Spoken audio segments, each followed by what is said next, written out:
ಹಾಗಲ್ಲ, ಇನ್ನು 2 ವರ್ಷ ಅವ ಬಾರದೆ ಇರ್ಲಿ ಅನ್ನೋದು ಈಗ ನಾನು. ಹೆದರ್ಕೊಳ್ಬೇಡಿ, ಬರುದಿಲ್ಲವ. ಅಲ್ಲ, ಹೆದರ್ಕೊಂಡ್ರು ಬಿಡುವುದಿಲ್ಲ ಅವ. ಯಾರ್ಯಾರಿಗಲ್ಲ? ನಿಮ್ಗೆ?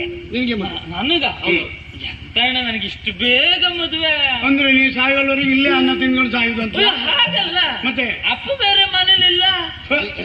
ಅಪ್ಪಯ್ಯ ಮಾತು ಅಪಯ ಅಪಯ ಅಪಯ ಅಪಯ ಅಪಯ ಅಪಯ ಅಪಯ ಏನ್ ಅಪೈದಿ ಮದುವೆ? ಅಪಯ ಅಲ್ಲ, ಮದುವೆ ನಿನಗೆ. ಅಲ್ಲ, ನೀ ಪ್ರಾಂತ್ಯ ನಡೆದಂತ ಮಾತು ಕೇಳಿಲ್ವಾ? ಏನದು? ಜ್ಯೇಷ್ಠ ಪ್ರಾತೃ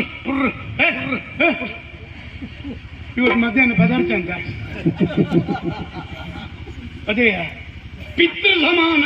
ಅದೇ ಕೇಳುದಲ್ಲ, ಅದೇ ಪಿತೃ ಸಮಾನ ತಕ್ಕೊಳ್ಳಿ. ಯಾವಾಗ್ಲೂ ಹಿರಿಯರನ್ನ ತಂದೆಗೆ ಸಮಾನ. ಹೌದು. ಅವ ಇದ್ರೆ ಸಾಕಾಗ್ತದೆ.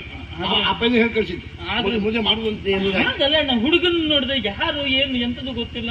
ಅಪ್ಪಯ್ಯ ನೋಡಿ ಆಗಿದೆ ಮತ್ತೆ ಅಪ್ಪ ನೋಡಿ ಅದು ಸರಿ, ಆಗಿದೆ. ಒಂದ್ ಕೆಲಸ ಮಾಡು, ಅವ್ರಿಗೆ ಒಂದ್ಸಲ ತೋರಿಸಿ